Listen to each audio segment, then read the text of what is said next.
ujian di tahun 2024 ini sebelumnya kan ada pengumuman tentang mengenai ujian skill teman-teman ya. Makanya teman-teman semua harus mendapatkan nilai yang tinggi. Selanjutnya itu kan ada ujian tes skill ya teman-teman ya.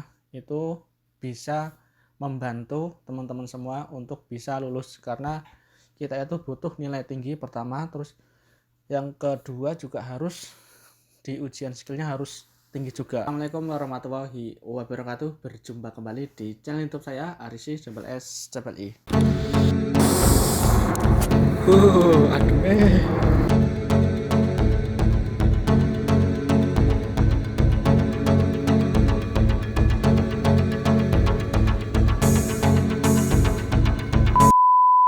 Oke teman-teman, di video kali ini saya ingin memberikan informasi atau tentang mengenai persyaratan pendaftaran ujian ke Korea Selatan. Ini persyaratan pendaftaran teman-teman ya. Ini sebetulnya di pengumuman di tahun 2023 tentang mengenai ujian EPS topik manufaktur di tahun 2023 yang tahun kemarin. Tetapi ini kalau untuk pengumuman persyaratan pendaftaran ini biasanya ya hanya ya itu saja gitu. Ini saya perlihatkan ini di sini. Saya ingin menjelaskan dulu sebagai tindak lanjut kerjasama antara pemerintah Indonesia dan pemerintah Korea Selatan, dan berdasarkan MOU antara Kementerian Tenaga Kerja dan Transmigrasi Republik Indonesia dan Kementerian Berburuh Republik Korea Selatan tentang penempatan pekerja migran Indonesia ke Korea berdasarkan EPS topik, seperti itu teman-teman. Nah, kita langsung saja kita lihat persyaratan pendaftaran gitu. Kualifikasi umum yaitu pertama usia 18 sampai 39 tahun saat mendaftar, kelahiran antara tanggal 13 Desember 1982 sampai 12 Desember tahun 2004. Nah, ini kan tahun lalu teman-teman ya. Kita tinggal mengajukan 1 tahun lagi. Terus untuk pendidikan minimal SLTP atau sederajat, diutamakan SMK atau SMA teman-teman. Terus tidak buta warna total maupun parsial, dibuktikan dengan surat keterangan dokter. Nah, catatan pada surat keterangan dokter tersebut harus menunjukkan hasil dan tertulis tidak buta warna teman-teman ya. Surat keterangan dokter yang berlaku adalah yang dikeluarkan dalam jangka waktu 3 bulan terakhir teman-teman ya. Terus untuk selanjutnya, tidak memiliki cacat jari atau amputansi. Terus tidak sedang dicekal bepergian ke luar negeri. Terus belum pernah dihukum penjara atau hukum yang lebih berat. Terus tidak memiliki catatan deportasi atau keberangkatan dari pemerintah Republik Korea. Terus tidak memiliki riwayat penyakit TBC, hepatitis, dan sipilis. Terus memiliki alamat email pribadi dan nomor telepon atau HP yang masih aktif teman-teman ya. Terus memiliki nomor rekening tabungan atas nama pribadi yang masih aktif.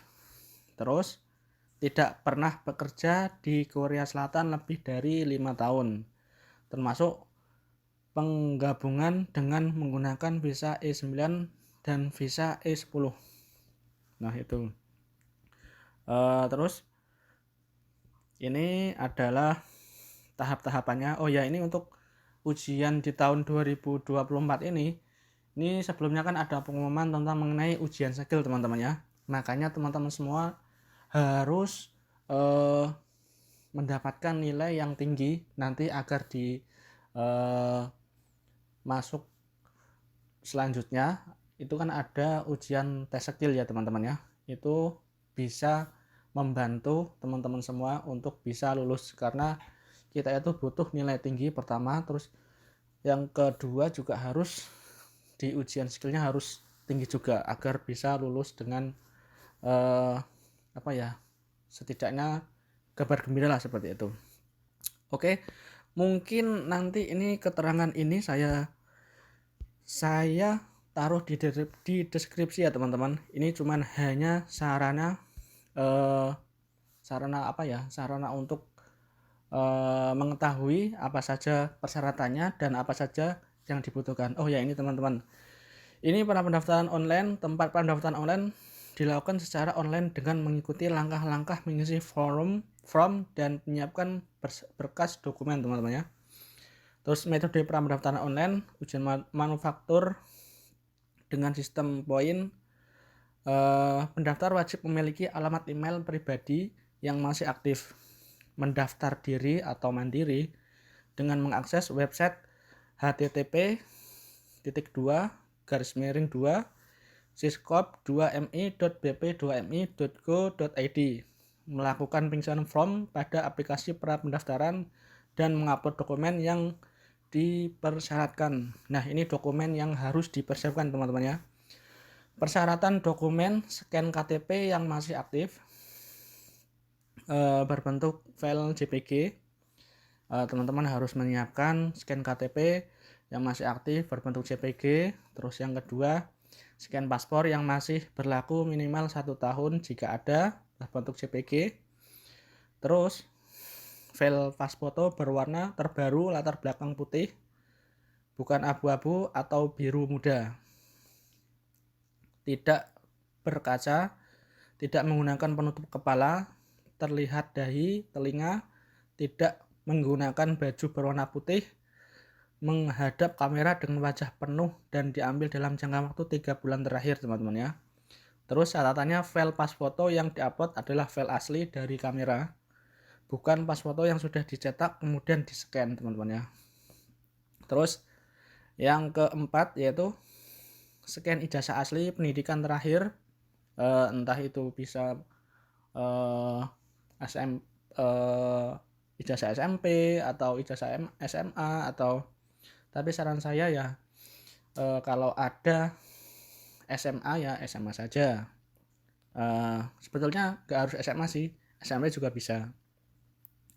Terus scan buku tabungan. Yang kelima, scan buku tabungan, nama pendaftar pribadi berbentuk JPG. Oh ya, scan ijazah berbentuk PDF. Terus untuk buku tabungan berbentuk JPG. Terus scan surat keterangan dokter tidak buta warna yang nomor 6. Catatannya, pada surat keterangan dokter tersebut harus menunjukkan hasil dan tertulis tidak buta warna. Surat keterangan dokter yang berlaku adalah yang dikeluarkan dalam jangka waktu 3 bulan terakhir. Masing-masing file scan dokumen ukuran harus sesuai dengan contoh terlampir, maksimal 1 MB. Contoh scan persyaratan dokumen yang benar terlampir. Hanya pendaftar yang bisa melakukan pra pendaftaran online yang dapat melakukan verifikasi dokumen pendaftaran.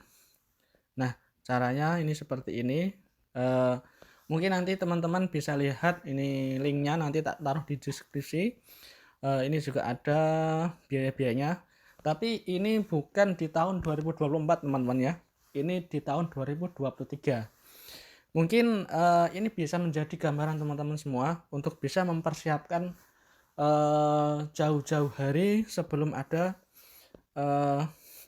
pengumuman lebih lanjut. Karena memang nanti kalau misalkan sudah ada pengumuman, kita harus cepat-cepat dan kita harus mempersiapkan lebih awal, dan kita biar bisa nanti tidak biar bisa mempersiapkan lebih dini seperti itu, teman-teman. Mungkin nanti teman-teman bisa lihat di deskripsi, saya taruh link dan bisa lihat keseluruhannya, persyaratannya apa, terus dokumen yang diperlukan apa, terus nanti tata caranya bagaimana, bisa nanti lihat di link yang saya taruh di deskripsi ya, teman-teman. Tapi ini di ujian tahun 2023 lalu. Tapi untuk tahun 2024 ini kita masih menunggu pengumuman dari websitenya BP2MI tentang mengenai teknis pelaksanaan ujian IPS topik. Yang pasti nanti di tahun 2024 ini akan ada ujian tes skill, teman-teman. Penting sekali bagi teman-teman semua yang mau ke Korea, harus dipersiapkan lebih awal, dipersiapkan matang-matang agar ujian ini tidak sia-sia dan bisa maksimal mengerjakan soal agar bisa lulus dan nanti biar cepat proses kerja ke Korea Selatan. Oke, cukup sekian dari saya. Semoga video ini bermanfaat bagi teman-teman semua. Saya ucapkan terima kasih. Wassalamualaikum warahmatullahi wabarakatuh.